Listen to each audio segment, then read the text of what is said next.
ஆத்ம வணக்கத்துடன் யோகி அருண் பிரபு. வெட்டவெளி. ஆம், சிதம்பர ரகசியமே வெட்டவெளிதான். யோகிகள், ஞானிகள், சித்தர்கள் கடைசியில் அடைவது வெட்டவெளி ஞானம்தான். வெட்டவெளி எனும் வானம் எல்லை இல்லாதது. அதை பார்ப்பதால் நமக்கு பிரபஞ்ச ஆற்றல் கிடைக்கின்றது. காலை 4 மணி முதல் 6 மணி வரை பிரம்ம முகூர்த்த நேரத்தில் வானத்திலிருந்து, அதாவது வெட்டவெளியிலிருந்து அமுத காற்று வீசுவதால் நாம் அந்த நேரத்தில் தியானம் செய்வது அல்லது வெளியே நடமாடுவது மிகவும் சிறப்பு.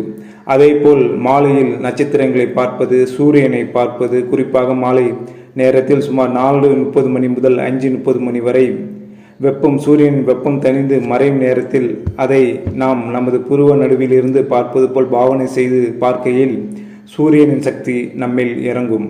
முதலில் கண் கூசும், பிறகு எளிதாகிவிடும். இது எல்லாம் ஞான அனுபவம்.